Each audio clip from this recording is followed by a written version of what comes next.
تھوڑی گزارش کروں گا سارے قریب تشریف لائیں آگے آگے مجلس کا ہدف بھی ہے جوان بچے بیٹھے ماشاء اللہ بیمار کے ساتھ آگے آ جائیں برکتیں ہوتی ہیں آپ بھی آگے آ جائیں ادھر والے بھی آگے تشریف لیں لمبی گفتگو نہیں کرنی انشاءاللہ مختصر آدھے گھنٹے کی گفتگو ہوگی لیکن محبت کے ساتھ آپ نے سماعت فرمانا ہے ابو کیا خیر ہے میں آدھا کچھ نہ ٹھیک ہے لگے ہو کچھ اس میں کچھ نہ کہ میں تو کچھ نہ کیوں جی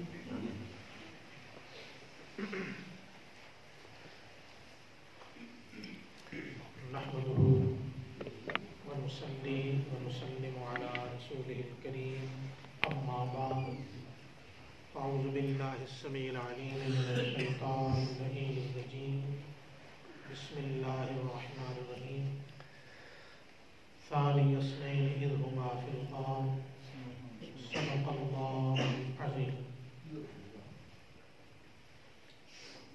انتہائی کامل احترام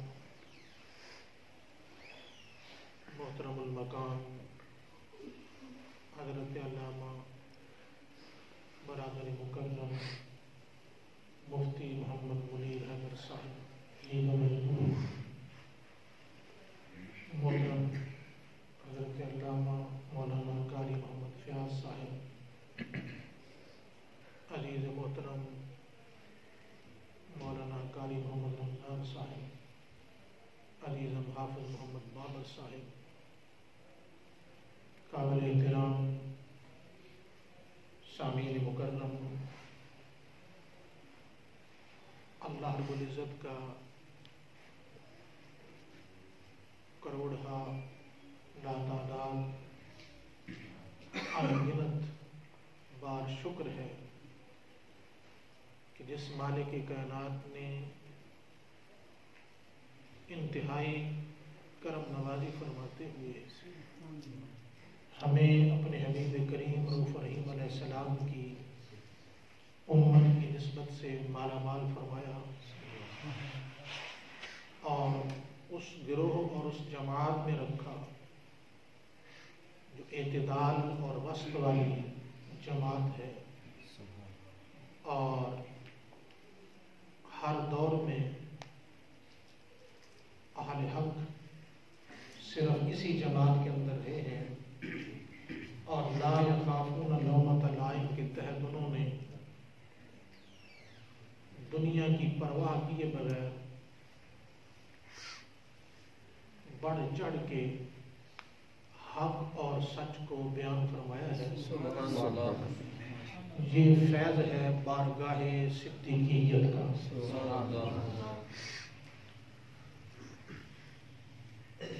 چند باتیں احادیث طیبہ کی روشنی میں آپ احباب سے کرنا چاہتا ہوں ابھی بھی تقریباً ہماری مغرب سے عشاء تک محفل ہوتی ہے نوجوان طبقہ وہاں کافی ہوتا ہے کہ قاری صاحب مفتی صاحب تشریف لے جاتے ہیں وہاں پہ تو میں نے وہاں بھی یہی گفتگو کی وہ موضوع تو خیر ادھر نہیں ہوگا کہ یہ اللہ کا ہم پر کرم ہے کہ مالک کائنات نے ہمیں اپنے محبوب کریم علیہ السلام کی محبین اور عاشقوں کی جماعت کے اندر آج جس ہستی کے بارے میں لب کشائی کرنے کی جرات کر رہا ہوں اگر ہم تاریخ عالم کا تاریخ انسانی کا جائزہ لیں تو قرآن اور احادیث طیبہ ان پر ہمارا کامل ایمان ہے صرف اخلاقی اور دنیاوی قدروں کے پیمانے پر بھی رکھا جائے تو وہ شخص بے مثل و بے مثال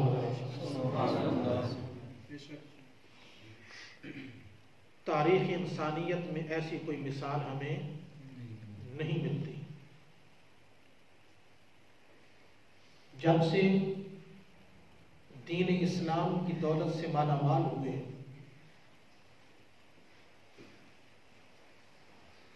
گفتگو، کلام، تقریر، بیان بہت آسان ہوتا ہے۔ ابھی اس دور کے اندر بھی جب کبھی پکڑ دھکڑ شروع ہوتی ہے تو لوگ لکھ کے دیتے ہیں کہ میرا فلاں جماعت کے ساتھ تعلق نہیں ہے۔ ہوتی ہے بات کہ نہیں ہوتی ہے؟ تاکہ چند دنوں کی قید و بند کی صعوبت مجھے نہ ملے اور مجھے کوئی تکلیف نہ اٹھانی پڑے۔ کوئی بندہ کتنی ہی لمبی زبان رکھنے والا کیوں نہ ہو، کیا وہ زمانہ، وہ لمحہ، وہ گھڑیاں کوئی تاریخ انسانی سے چھپی ہوئی ہے، اوجھل ہے؟ تاریخ کا ادنا سا طالب علم بھی جانتا ہے کہ مکہ پاک کی اس وادی میں اللہ کا محبوب جب اعلان حق فرماتا ہے تو کتنی مشکلات کا سامنا کرنا پڑتا ہے۔ قدم قدم پہ تکلیفیں ہیں، مصائب ہیں، آلام ہیں، پریشانیاں ہیں، دکھ ہیں، غم ہیں، یہاں تک کہ خونی قریبی رشتہ دار بھی مخالف ہو گئے۔ اس عالم اور اس حالت میں مردوں کی جماعت میں کوئی سوچ سمجھ کے ہی سودا ہو رہا ہے۔ جس شخص نے نعرہ حق بلند کیا ہے وہ سیدنا ابو بکر صدیق رضی اللہ تعالی عنہ۔ اور سنیے، میں صرف اشارہ کرتا ہوں تاکہ چند باتیں مفتی صاحب فرما رہے تھے۔ افضلیت اتنی جلیل القدر ہستی ہے سیدنا عمر فاروق کی رضی اللہ تعالی عنہ، اپنے تو اپنے ان کے عدل و انصاف کی، ان کی جرأت اور بہادری کی، اور اپنے محبوب نبی سے لازوال کمٹمنٹ کی پوری دنیا گواہی دے رہی ہے۔ پوری دنیا، جتنے بھی مستشرقین، ہمارے یعنی جدید تعلیم یافتہ طبقے کے لوگ، یہاں تک کہ پرویز نے بھی شاہکار رسالت لکھ کے ان کی شان بیان کی ہے۔ اتنی بلند مرتبہ ہستی، اللہ کا مالو فرما رہے ہیں کہ میرے بعد اگر کوئی نبی ہوتا تو عمر ہوتا۔ رنجش ہو جاتی ہے، انسانی فطرت ہے، یہ کوئی نئی بات نہیں ہے کہ جس کے لیے بات کا بتنگڑ بنا دیا جائے۔ آپس میں سیدنا، سنیے توجہ کے ساتھ، سیدنا ابو بکر صدیق رضی اللہ تعالیٰ عنہ سے رنجش ہوتی ہے، اور بندہ مومن جب اس سے لغزش ہوتی ہے تو وہ فوری طور پہ اپنی غلطی اور لغزش کو تسلیم کرتا ہے۔ چنانچہ قربان جاؤں، اتنی تقدس پاک ہستی عمر فاروق رضی اللہ تعالیٰ عنہ سے معذرت کرتے ہیں۔ سبحان اللہ، سبحان اللہ، سبحان اللہ۔ ایک کا ممتاز خان بھائی سبحان اللہ کہنا ہے، سبحان اللہ، سے نہیں، سبحان اللہ، نعرہ تکبیر، اللہ، نعرہ رسالت، نعرہ خلافت۔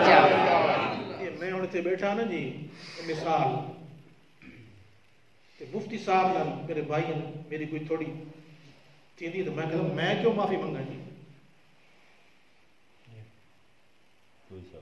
میری اپنے فضائل پہ نگاہ ہوگی کہ یہ بھی سے چھوٹا ہر، لیکن سیدنا ابو بکر صدیق کے کردار پہ انگلی اٹھانے والوں، یہ معمولی بات نہیں ہے، معذرت کرتے ہیں.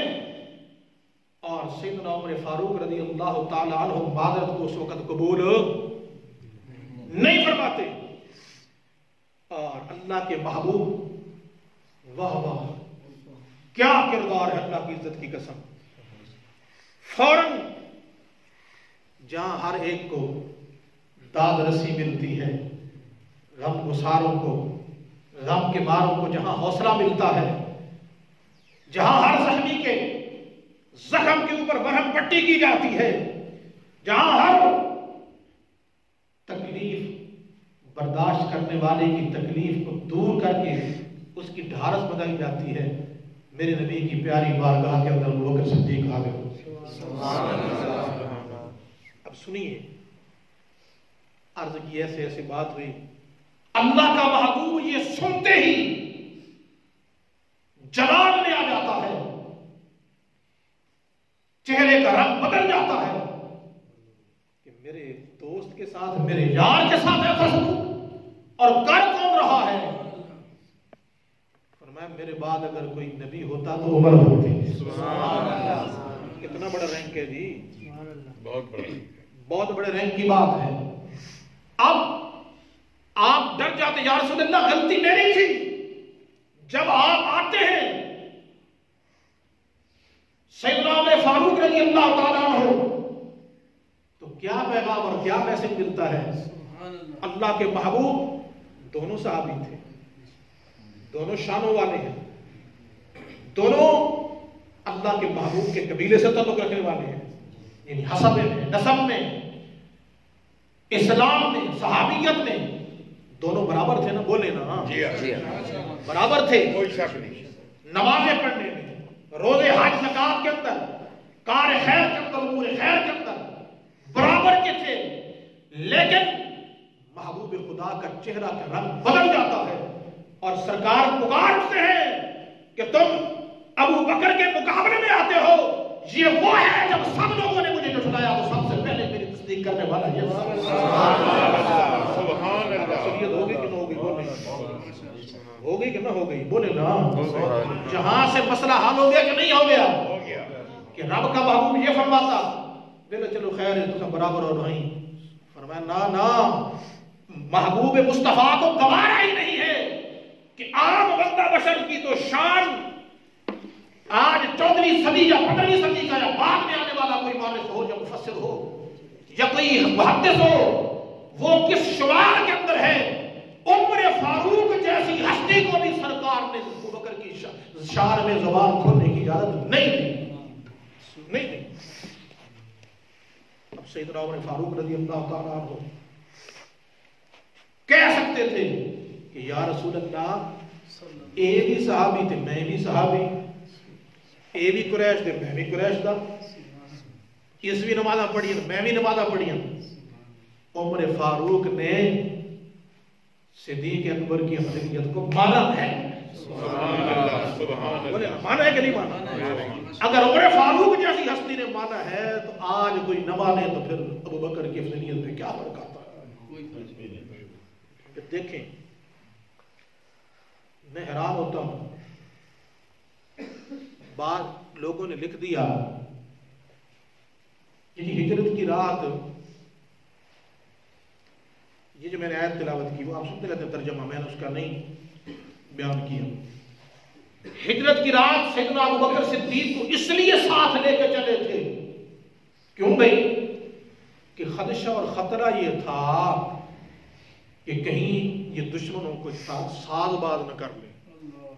لیکن ہمیں اپنے عقیدے کی کم از کم اتنی پکی پختگی تو ہونی چاہیے کہ نہیں ہونی چاہیے؟ بولے، یعنی انسان بالکل عقل کا اندھا اور عاری ہو جائے کہ جی صحابیت ان کی اس لیے نہیں ہے، یہ کوئی اعزاز کی بات تھی، اس لیے تھی کہ تاکہ یہ دشمنوں کے ساتھ ساز باز نہ کر لیں، اس لیے ان کو ساتھ لے کے چلے.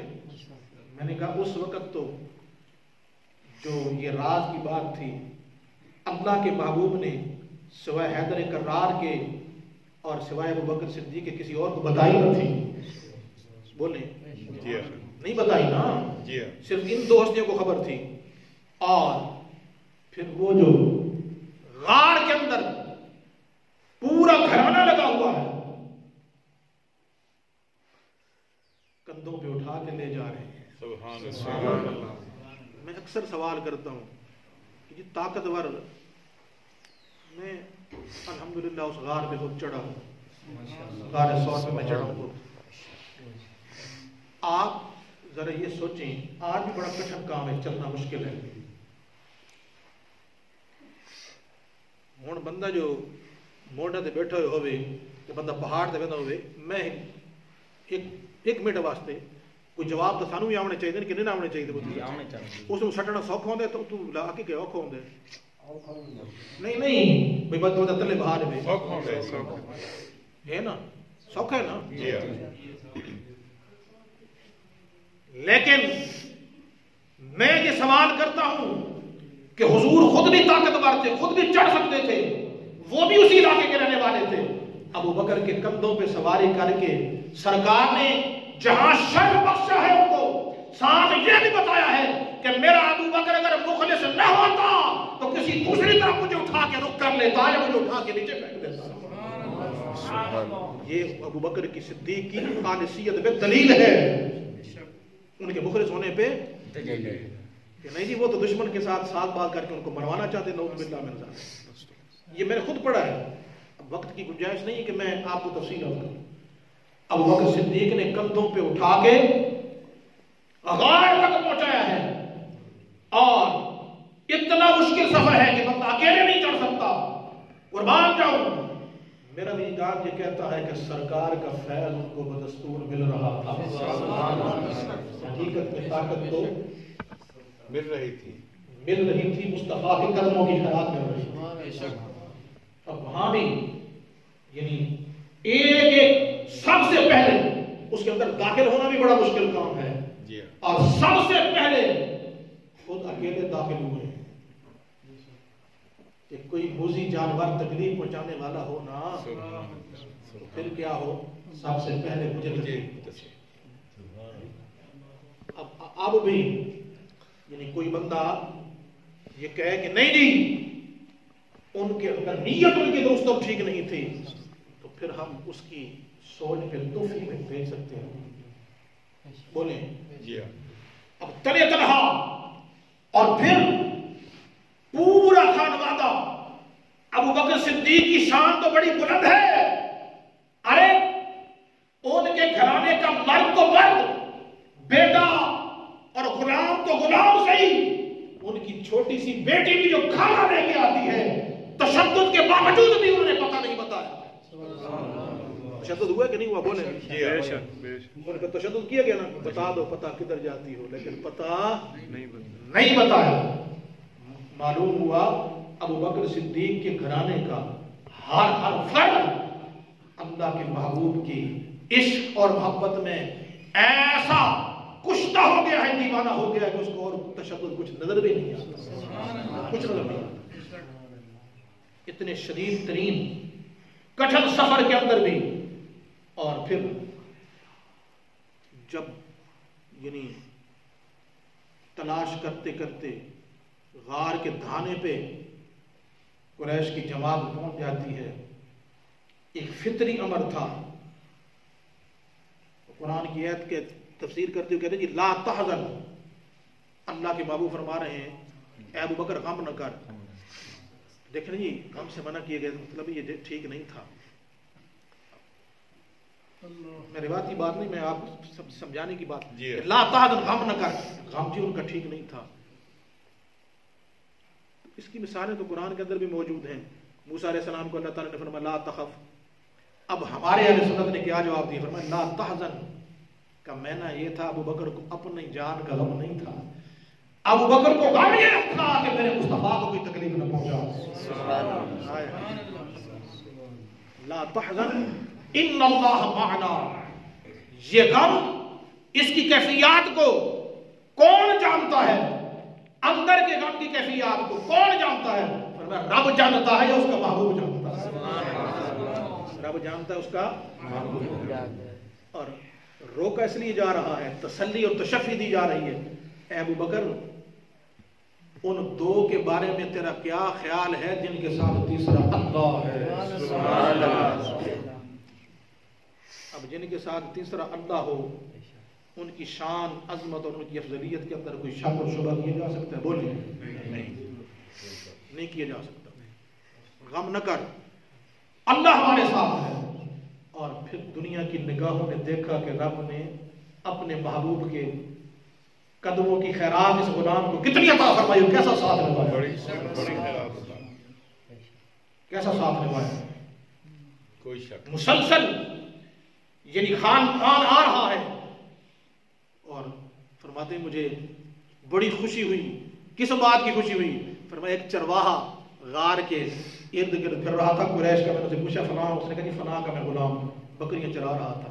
فرماتے میں نے دودھ دوہا، تھکے ہوئے تھے، انسانی فطری تقاضے تو ہوتے ہیں، مجھے بھوک بھی لگ جاتی ہے، پیاس بھی لگ جاتی ہے۔ فرماتے میں نے صاف کیے تھن بکری کے اور پھر خود اپنے ہاتھوں سے دودھ دو کے میں نے اس کو کہا مجھے دودھ دو میں دوں گا۔ فرمایا جب میں نے حضور کی بارگاہ میں حضور کو دیتے پہن بھائی پانوں بکری دودھ چوہیے نہ دے بھائی آپ سے پہلے پیونا، آپ اتنا مت ہیں نا جی، اسی طرح کے پیاسے تھے نا۔ فرماتے ہیں جب اللہ کے محبوب نے نوش جاں فرمایا نہ فرمایا میں راضی ہو گیا۔ سبحان اللہ۔ انہیں کی گال کر رہی تھی جی بھوک پہ دن آگ لگی ہوتی ہوئی، فرمایا نہیں مجھے بڑی خوشی ہوئی، میں نے ٹھنڈا کر کے سرکار کو دودھ پلایا۔ یعنی ایک ایک ادا سے یہی وجہ ہے مکے کے پہاڑ سبیر پہ جب چڑھتے ہیں نا سرکار، سیدنا عثمان غنی بھی ساتھ ہے، ابن فاروق بھی ساتھ ہے، میں حیران ہوتا ہوں، یہ بخاری مسلم دونوں کی متفق علیہ حدیث پاک ہے۔ تو پہاڑ حرکت کرتا ہے، سبحان اللہ، پہاڑ حرکت کرتا ہے نا جی، اسی طرح بات۔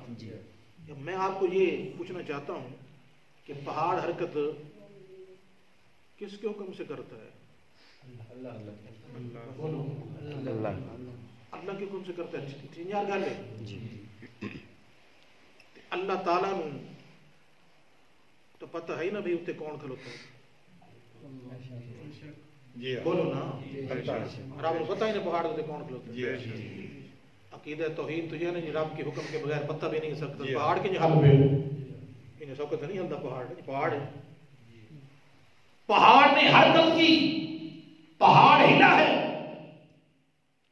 اور قربان جاؤں کیا شان و عظمتوں والا آمنہ کا نام ہے، سبحان اللہ۔ بے شک سرکار پاؤں کی ٹھوکر مار دی کہتے ہیں اس کو یا سبیر، اے پہاڑ سبیر آرام کر، ساکن ہو جا، حرکت نہ کر۔ سبحان اللہ۔ میں آپ سے پوچھتا ہوں پہاڑ اگے بھی کہیں آنکھا ہی نہیں پہاڑوں نے بھی آرام نہ آنکھ لو، بولو یہ دروازہ حلے تک سام بھی آرام نہ کھلو بھائی،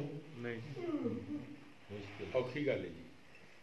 اسکن حدیث پاک کے الفاظ آنے نہیں یار، اور میری تائید کرے سوچو آنے اسکن ساکن تھی وائیں ہمارے حکم دسی گئے تے پہاڑ دے حکم کہاں دے چل دے اللہ کا چلتا ہے۔ حضور کیوں چلیں دے پہنا اپنا؟ اللہ کی اجازت ہوئی ہے، اللہ دے محبوب فرمائے اس کون پہاڑ وا دے پہن۔ اچھا یہ دسو بھئی پہاڑ سن دے؟ پہاڑ سن دے،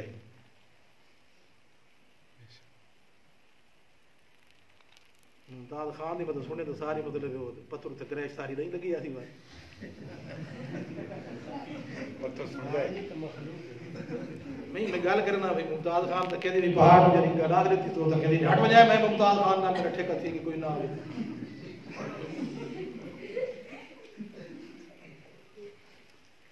پہاڑ دے کان ہونے اکی جی یہ نواں عقیدہ کلیئر نہیں ہے، اکی جی نبی نہیں سنتا کہ کیوں کہ ہن مر کے ہن کانو کونے نہ ولی نہیں سنتا کہ ہن کانو کونے میں کہ پہاڑ ہی سن دے۔ سبحان اللہ، تکبیر، اللہ اکبر، رسالت، یا رسول اللہ، صدیق اکبر زندہ باد، صدیق اکبر زندہ باد۔ میں کہیں وجنا بھی ہے کہ تے تھوڑی جی توجہ کرے سو توجہ نہ سو اپنا کدے پکا ہونا چاہیے کیوں نہیں بے شک جی انہاں کو عقل داندا کرنا دی سنن واسطے لوڑ ہی کونی رب کرنا تو بغیر سنا سکتے اس کن پہاڑ سنتا ہے تو تب کہا اس کن بھائی پہاڑ سنتا ہے میں تعین کرتا ہوں پہاڑ سنتا ہے سنتا تو سب کی ہے لیکن مانتا کسی کسی کی ہے مانتا کسی کی ہے ابو کیا کہ سرکار جی پہاڑ کیا کرنے ایک صدیق ہے آیا ہے تیرے اتے کون ہے فن علیکا نبیٌ و صدیقٌ و شہیدان سنا ہے ذرا توجہ نہ شان صدیق بھی آپ نے قیمتی پخت دی گل بھی پہاڑ تینوں پتہ نہیں ابو جہل کو تو پتہ نہیں لگتا نہیں بنے نبی تے پہاڑ کو کیوں پتہ ہو گیا تبھی کہ پہاڑ کی بولو نا بھائی پہاڑ اگر روح اور آنکھوں کے بغیر مرتبے پہچان سکتا ہے اور دیکھ سکتا ہے تو اللہ کا ولی اور نبی بھی دیکھ سکتا ہے سبحان اللہ حضور ابس گل پہ کرنا نعوذ باللہ من ذالک کیوں جی مفتی صاحب سرکار یہ بات حکیم ایسا حکم دے سکتا ہے معلوم ہوا عقل و خرد کے پیمانوں پہ اترنے والی یہ بات نہ تھی لیکن نبی کی شان عظمت یہ ہے کہ پہاڑ کو سمجھایا جا رہا ہے کہ بھائی آرام سے وجد کی ضرورت نہیں ہے تیرے اوپر اللہ کا نبی ہے اس کا مطلب یہ ہوا کہ پہاڑ آنکھوں کے بغیر بھی نبی کو دیکھ لیتا ہے آنکھوں کے بغیر بھی نبی کو نبی کی قدر کو پہچان لیتا ہے اور نبی کا حکم پہاڑ کے اوپر بھی چلتا ہے ہلا تو وہ رب کی حکم سے تھا رب کی اجازت سے ہلا تھا پتہ چل جائے کہ میرا رب بتانا چاہتا تھا کہ میں ہلاتا ہوں میرا مصطفیٰ میرے ہی طرف سے اس کو سکون بھی دے دیتا اس میں میری توحید میں فرق نہیں آتا سبحان اللہ پہاڑ یہ کچھ آ گیا جی میں کوئی آپ تو ہلا نہ جی میرے کو ہلا تھیندا ہی ٹھیک ہے جی رفا دے بندے نے ہل دے بھائی ہو ٹیک تو کہ باڑ کے تو ہل دے میں نہیں ہلنا میں نہیں ہوں سارے سنی خیر ہوں جاگ پہ کافی یار گل پہلو تو ہی ہل دینا تو بندے کو ہلانا بڑا مشکل ہوتا ہے پہاڑ کیسے اپنے آپ ہل سکتا ہے بولو نہیں فرمایا نہیں میرا مالک مجھے ہلاتا ہے اصل میں بات یہ تھی میرا وجدان یہ کہتا ہے دوسری حدیث کی بنیاد پہ میں بات کر رہا ہوں کہ یا اللہ تیرا محبوب آیا ہے ذرا سونیا سانو بھی وجد کرن لگ دے سبحان اللہ اس طرح ذرا تھوڑا ہل کے نام یا خوشی منا رہے ہل کے خوشی منائیے اب اللہ کے حبیب کریم علیہ السلام کے علم غیب کو دیکھیے کہ سرکار جس طرح کھڑے اور سچے اور سچے نبی ہیں رب کا محبوب فرما رہے ہیں ایک نبی تیرے اوپر موجود ہے اور ایک صدیق موجود ہے اب جو صدیق جس کو رب کہہ رہا ہے اور رب کا محبوب کہہ رہا ہے یہ آپ بتائیں کہ اس کا کوئی فیصلہ اس کی کوئی بات غلط ہو سکتی ہے بولے نا نہیں ہو سکتی اس لیے مولا مشکل کشا نے خود فرمایا ہے صدیق اکبر کی شان کے اندر کہ یہ تو وہ ہستی ہے کہ اللہ کے محبوب نے یہ بہکی کی حدیث پاک آتی ہے مولا مشکل کشا خود فرما رہے ہیں حیدر کرار رضی اللہ تعالیٰ عنہ فرماتے ہیں ہمارے ہوتے ہوئے ہماری موجودگی میں ہم صحیح تھے سلامت تھے کوئی عذر بھی نہ تھا سرکار نے مصلی امامت جن کو عطا کیا وہ ابو بکر صدیق ہے بات ختم ہو گئی نا بولیں اور آگے فرماتے ہیں جس شخصیت کو رب نے کے محبوب نے ہمارے اور رب کے تعلق دین میں ہمارا ایمان بنایا ہے دنیا کے معاملات میں ہم ان کی خلافت کا کیسے انکار کر سکتے ہیں سبحان اللہ ابو بکر افضل ہیں ابو بکر افضل ہیں فرمایا ان کے برابر اگر کوئی ہوتا اللہ کے محبوب کریم علیہ السلام نے جب حالت مرض کے اندر 27 کے قریب نمازیں سرکار مسجد نبی شریف کے اندر موجود ہیں اور حکمن سرکار فرماتے ہیں مرو ابا بکر فلیصلی بالناس ابو بکر کو کہو میرے صحابہ کے جھرمٹ میں جتنے بھی بیٹھے ہیں اب سب سے افضل اور سب کا امام ابو بکر ہوگا. حالانکہ یہ بات عرض بھی کی جاتی ہے، ازواج مطہرات کہتی بھی ہیں یا رسول اللہ عمر سے کہہ دیجیے وہ نماز پڑھا لے. ام المؤمنین عائشہ صدیقہ رضی اللہ تعالی عنہا عرض گزار ہوتی ہیں یا رسول اللہ میرے باپ بڑے رقیق القلب ہیں، نرم دل ہیں، ان کی نماز نہیں پڑھائی جائے گی. حضور کو دیکھیں گے نہیں نا مصلی امامت میں، تو سرکار نے ناراضگی کا اظہار فرمایا نہیں نہیں، لوگ جو مرضی کہتے پھریں گے مرو ابا بکر فلیصلی بالناس، ابو بکر سے کہہ دو وہ نماز پڑھائے، کوئی اور نہیں جائے. سبحان اللہ. پھر کسی نے کوئی طلب اور ڈیمانڈ کی مصلی پہ آنے کی، بولے نا جی. آمنہ کے لال نے آخری دن جو ایام آپ کے ظاہری حیات مبارکہ کے تھے ان آخری ایام کے اندر بھی اللہ کے حبیب کریم علیہ السلام نے ابو بکر کو نماز پڑھاتی مصلی پہ دیکھ کے خوشی کا اظہار فرمایا. سبحان اللہ. خوشی کا اظہار فرمایا. آپ نے حجرہ مبارک کا پردہ ہٹا کے دیکھا ہے کہ میرے صحابہ میرے یار غار کے پیچھے کیسے نمازیں پڑھ رہے ہیں.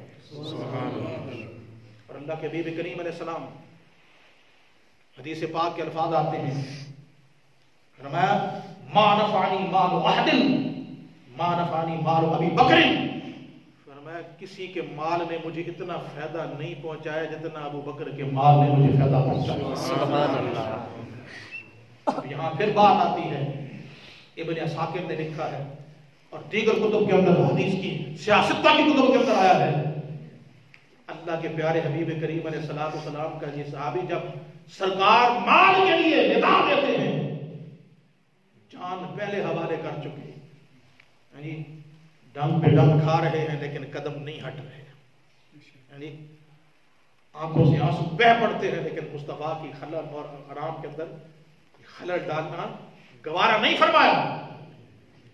کہتے ہیں کہ گھر کی دیوار میں بھی ہاتھ مارتے ہیں ایک سوئی بھی رہنے دینے سے رہ نہ جائے.